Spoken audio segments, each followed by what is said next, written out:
Namaste. My name is Suite Franchon.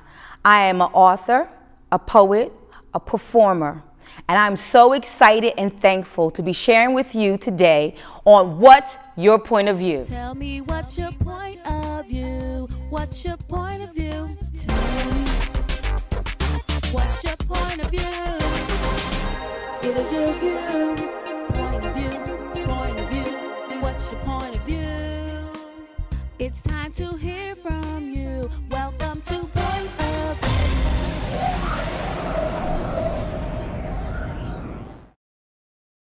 Hello everyone, welcome back to What's Your Point of View? I am your host, Amanda Johnson. I want to thank you for tuning in to another awesome episode that we set up just for you. Today in the studio, we have none other than Mrs. Suite Franchon. How are you doing today? Hey lady, thank you for having me. I am glad that you made it. Hey. I said, every time I look at your page, I just, want to go. Because I'm feeling the vibe from peace, love, and poetry. Thank you. So let's tell the people a little bit about what peace, love, and poetry, and even soul opera is. All right, Peace, Love, and Poetry is the overall brand of our productions. Started out about 4 years ago when I decided to come back on the scene and create a production featuring poets specifically and other talents in the region, and have a positive showcase. And I said, well, you got to tell people what it is without telling them what it is. So we came up with the name Peace, Love, and Poetry because I believe that that's what life is. It's full of peace, love, and poetry. And that's how we created it. And from there, we got asked to come to the World Cafe Live in Wilmington when they were opening there. As you know, they have one in Philly here. And when I saw the venue, I was just inspired. And I said, well, we got to do something special. And I remember going to see a rock opera. And I said, well, I don't do rock music, but we do soul real well. Yes. You know what I mean? Yes. So came up with the name Soul Opera, telling stories of love and life, using poetry, music, and song with messages of hope and love. So that's what we do. And I've had the opportunity and the privilege to be at one of the shows, and the atmosphere is amazing. And I just applaud you, because setting an atmosphere takes work. Mm-hmm. Now, because, a lot of people try to have different venues where people come together, and tell us, how do you set your atmosphere? Do you pick the right people? Is it lights? Is it the venue? How can we, tap into that atmosphere? The moon and the stars have to line up. All right. Well, first and foremost, I got to give thanks to my cast and crew. Start out with an awesome band who understood my vision and what I needed to do. And then I started picking some local artists who were friends of mine. I said, look, let's do this something a little different. I'm going to try my hand at this. I want to create themes and storylines. And I don't want it to be a play because it's all about the music and the poetry, but it tells the story. It always has to tell the story. And they got excited. I explained the concept to them. Yeah. I wrote the first one real tight. This is what you're going to say. These are your cues and things like that. And after a while, they learned to improv a little. We have a little fun with it. Yeah. And we pick stories and we have themes. So our most popular, we've done a lot of them, but, last September was, Love Unleashed. It was about, being free in yourself and learning to love no matter what, and choosing love and what that looks like and doing things that you never done before. So I danced and I sang, and honey, I ain't no dancer, no singer. But that's the kind of atmosphere that you have at the events where people are free. I think I saw one where the young lady told her poem with a bat. That's right. That's Whisper Young. Yes, she did. She was serious, but it was awesome because it brought you in. Mm-hmm. So everything was just on point. The food, the atmosphere, the people. You could just sit back and just be like this all night. Thank you. Thank you. I'm glad I ain't bored nobody. No, it is very lovely. Now, tell us about when you did the tour for the colleges. Yes, we did tour for colleges. They picked a theme. We had politics. We had themes to encourage them to vote. So I just have to thank the poets and the singers, because they always pick the right songs or the right poems, or they write something specific to the theme. So we've done Cheney and Lincoln and Dell State. We've been on that circuit, and we're getting calls for others, but again, it's about trying to customize the product for those schools.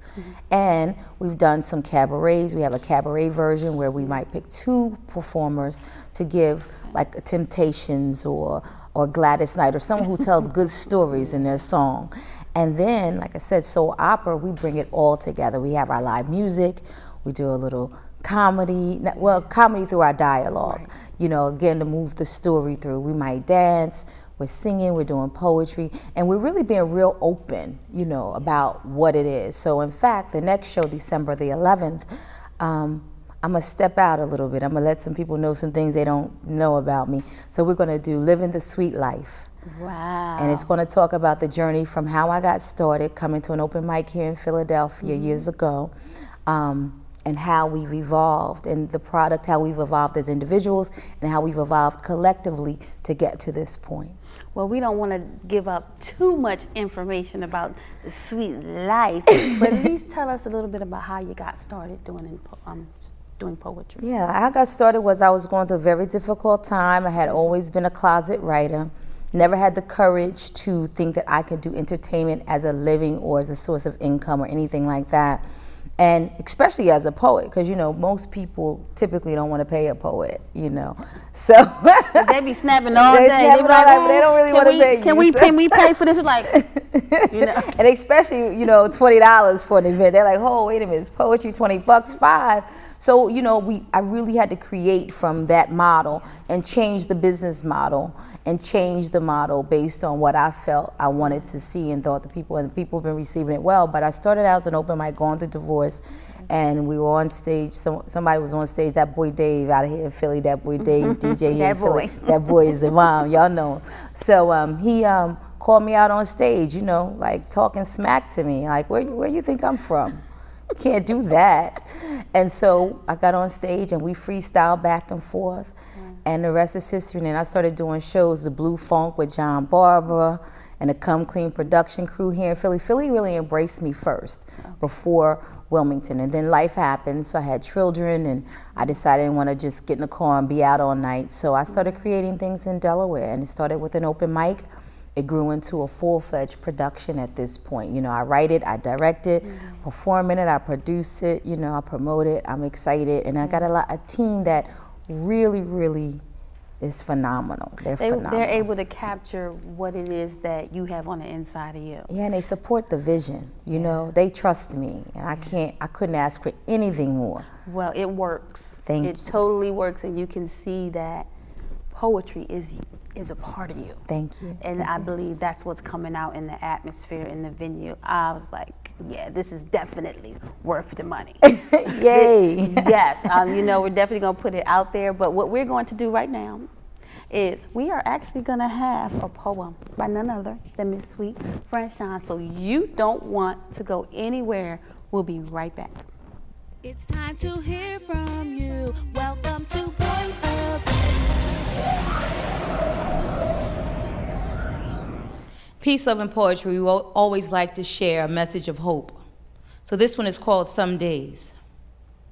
Some days the memories of you is enough to sustain me. It is a piece of my joy, a portion of my peace, a bit of my bliss. And then there's other days when the thoughts of not having you simply overcomes me and I fall into this deep, dark place. And it's in those moments when I slip into a temporary rabbit hole that I leap, I jump, trying to get back to that space of knowing of what we once were and who we could have been. It is in those moments that I try to find the knowing, that I find a way in my soul to bring my own joy and my own peace. Sometimes I write a poem to release it. Other times I dance to move it. Sometimes I eat to dissolve it, or I might shout to move it, but always to push through it, to get back to that place of perfect peace, back to that place of pure joy and love. But then there are times when I simply can't get a hold of your physical presence not being with me. But I still know and I remember. I remember moments of perfection. And then I realize that with or without you, I am whole. So therefore, I create my own bliss. I dance in my own peace. I create my own joy. And therefore, I will walk, I will dance, I will shout. I will live in a moment of peace, love, and joy, moment by moment, day by day. Because no matter what, I am whole, I am complete, I am my own joy. Please check us out at peacelovepoetry.com. Check out more video and find out more of what we do, Soul Opera. Soul Opera. My name is Suite Franchon, and I look forward to sharing with you. Peace and love. It's time to hear from you. Welcome to Point of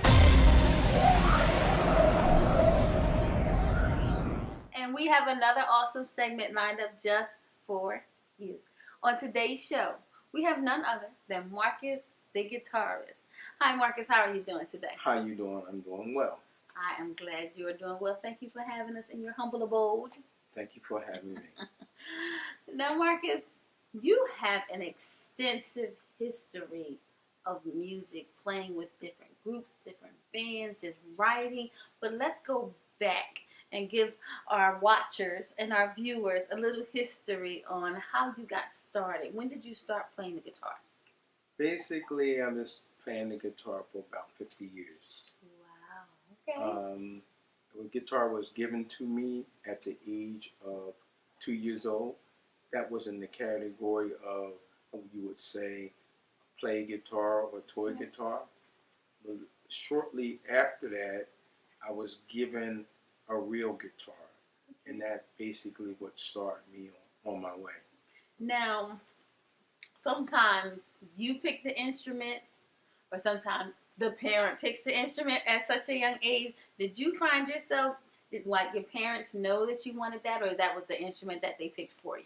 I actually wanted the bass, and I was inspired by a fellow by the name of Joe Collins, who played for Chubby Checker. He played the bass. He lived next door to me. Wow. But my mother came back for a Christmas present, a guitar, and she said it's got more strings and it was cheaper for her. It was cheaper for her. So I wound up playing the guitar rather than the bass that I wanted to play. But by the time you actually got your bass, you actually knew how to play it. Or no? No. The guitar took a little bit more practice or concentration. Okay. There's more to it. The bass is just fingering just notes, but the guitar had much more complexability, chords, and solo and rhythm and color. Okay. Now, so your family was a family of music? Yes. My mother and father had a group, and I was added in as an extra family member. Wow. So when did you finally, like what age were you when you finally got the hang of it and you were officially a part of the band? I would say between the age of 12 and 13. Okay. Now, when did you finally start to branch out into other groups? Did you become a part of someone else's group first when you started to branch out, or did you start your own group when you started to branch? Well, a combination of both. I started my own rock and roll group, and of course, my family roots was with gospel and spirituals. Okay. So I played for a quartet group called the Sensational Starlights, which had many 45 records out, if you remember those. Yes. Okay, that's awesome. So now that you kind of branched out, now you said that your sister sings? Yes. Now, was she ever a part of one of your bands, or? Well, actually, my sister invited me to be a part of a group called McFadden and Whitehead. Okay. They had a group, they had a #1 hit out called Ain't No Stopping Us Now. Oh, we all know that. I got to be a part of that. Awesome. And that was 1998, Oldies 98, OGL, Electric Factory. Oh, the concert. Yes. And you were a part of the Ain't No Stopping Us Now. I was a part of that, yes. And so you really just like took that on. Ain't no stop. I'm on stage with McFadden and Whitehead. Ain't no stopping me now, right? I thought it was Michael. He's like, I'm here. That's all that matters. No stopping now. Tell us about like when you got that phone call. What was going on in your head when you finally like, come on down? My sister said, Marcus, I got a place for you to play. It's the Spectrum. I think they called it Lyric Corps Center during the time. He said, you have a red shirt and a black suit? I said, yeah, I got a red shirt and a black tux. I'll be there when you need to be there. So that's basically how it got started. Wow. So did that opportunity open up other doors for you? The opportunity opened up several doors. Right. Currently now playing at my home church, Miracle Temple, 26 and Tasker, where I'm a part of the music ministry. Okay. So you're still doing music even today. Over 50 years of music in you. Over 50 years of music. Wow. Now in your neighborhood, even though you had the family-based group, did you have any other kids in the neighborhood that might have been interested in playing, or were you kind of like, I have to go and rehearse while they were outside playing football? Well, basically, my entire family was into music, and we had pretty much the neighborhood base. Every other person played some type of instrument. Okay. And that was the thing about the instruments in that time frame. It's like somebody did something with their hands. Everybody was always doing something with their hands.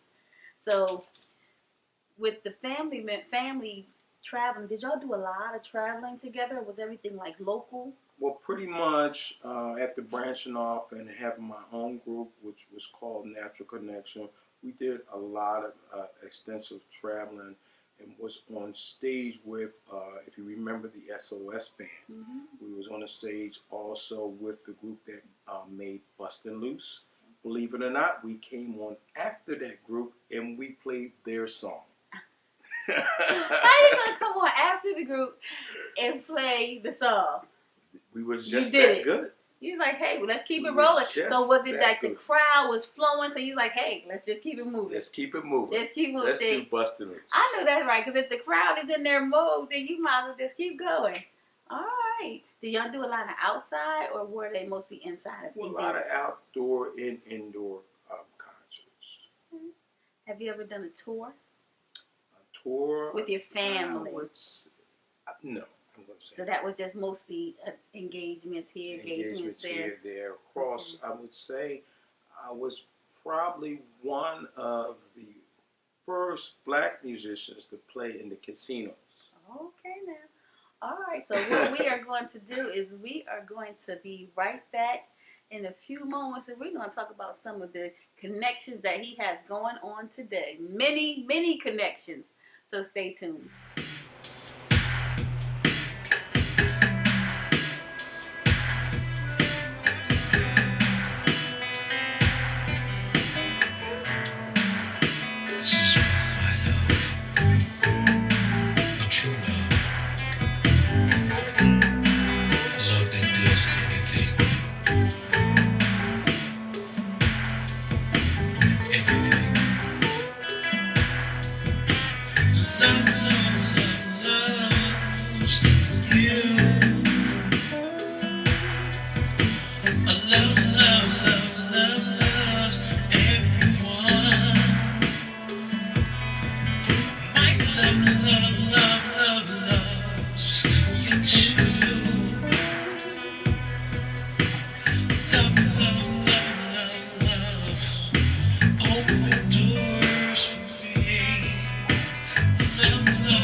took my love away.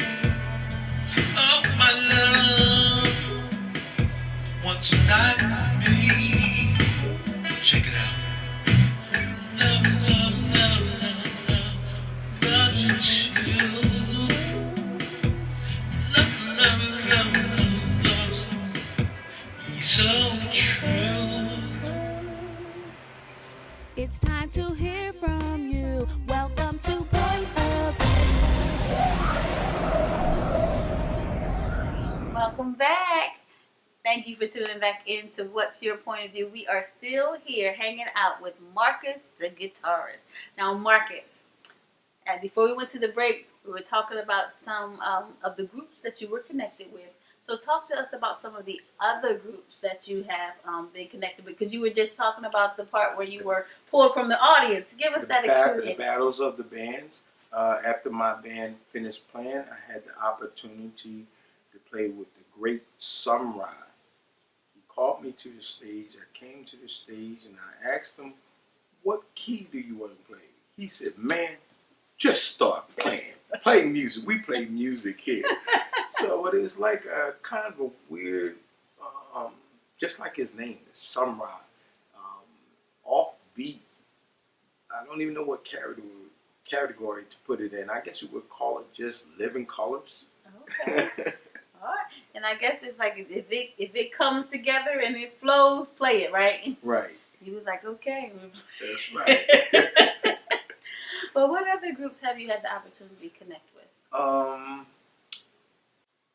Well, I started my own group, Natural Connection, which was a 16-piece band. Wow. It consisted of myself, another gentleman on guitar, bass, drums, keyboards, several horns, and also one of my sisters is now deceased, was a part of that group. And we did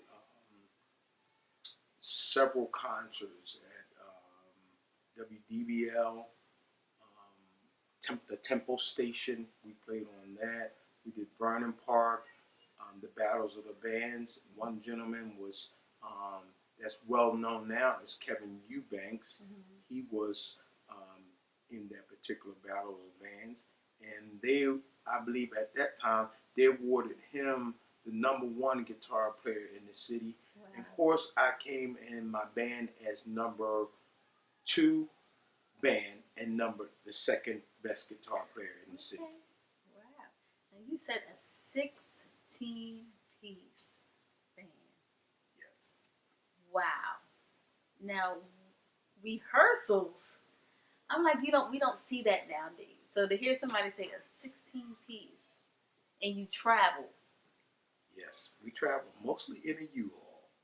Wow. And we got in the back of that U-Haul. I'm not talking about with glasses being able to see out, with the gate coming down on you. the thing wasn't cracked at all to get No, not even cracked at all, because we traveled the expressways, the byways, the I-95s, up and down south and the north. See, that means you love what you do. He's like, we have somewhere to be. Let's get there by any means necessary.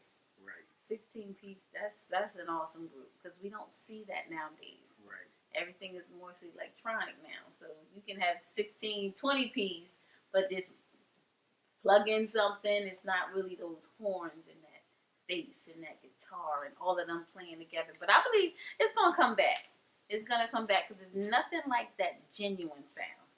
Right. Now, because you have an ear for music, if you was to hear a recording, would you be able to tell if it was a live band or if it was a recording of a digital device? I can tell it was a live band, because live music has feelings and it has mistakes. Well, maybe when I call them mistakes, just coloring, just like kids would use a coloring book and color outside of the lines. Mm-hmm. Still coloring. It's still coloring. Music.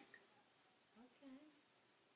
That's a good point. So you'll listen, because I guess once you set something electronically, it's set. It stays right there. It doesn't move. It has no feelings whatsoever.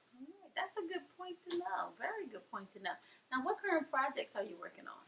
Current project I'm working on now will be the Trudy Haynes Show, which is a doctor show, Good Day, Good Health. I'm also working on a movie, The Forbidden Path. And I think I might even seen you might for a couple of have episodes of that. You may have. Yes, by none other than our brother, Mr. Michelangelo. Yes. He's very creative. Very, very creative. So you write music. Write music. You sing. I sing. So you not only play the guitar, but you play the keyboard. I play the keyboard. All right. What else? The as far as the bass. A little bit of trumpet. A little bit of trumpet. And Okay. play pretty much anything that has a string on it. Piano and what we call, some people, it's known as the marimbas, which is their wooden. It's like the bobs. You heard the bobs, the bells. Those were where you would start as far as learning voicing. Okay. So somebody was doing music lessons. Normally they would start with bells. Bells. That's where I basically start out, with the bells and with the piano when I write. I use mostly the piano when I write a song. I fill in the blanks and fill in the coloring with the guitar and the other instruments. Oh, wow. Okay. Awesome. Now, we have a souvenir here. Yes. From Sound of Philly. WOGL Oldies 98, the 10th anniversary, Thursday, April 9th. I believe this is 1998, at the Core Center, the Core State Center by the Electric Factory. And the groups that you have the opportunity to be in the presence with are the Spinners, Delphonics, of course, McFadden and Whitehead. You have Billy Harner, A Perfect Blend, Times, Blue Notes, Frankie Avalon, Comet, Dream Lovers.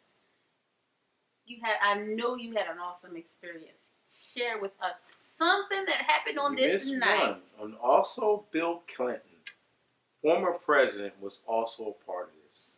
Wow. He was taped in a different location playing his saxophone, but he was a part of this Oldies 98. Electronically. Okay. So it was awesome to see him on stage.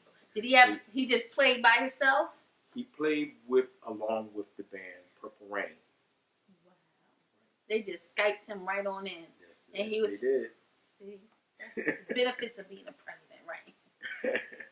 That is awesome. Now, if somebody want to get in contact with you, how could they do that? I could be reached at Marcus The Guitarist at AOL.com. And I could be reached also Marcus The Guitarist Facebook. He is on Facebook, y'all. Yeah. All right now. He on Facebook. But we are actually going to check out some photos and of some of his past experiences and some of his collaborations. So before we end the show, we will make sure that we share those items with our people to give us a little peek into some of your history, which is extensive history, music history. And I applaud you because you got some good stories to share.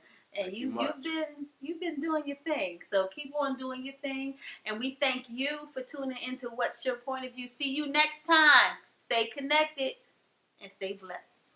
Good night.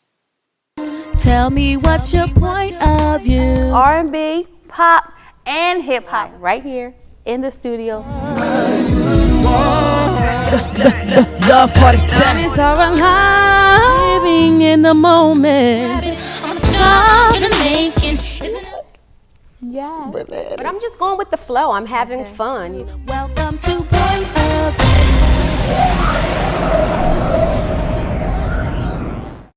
I'm Marcus the Guitarist, and you have been watching The Point of View.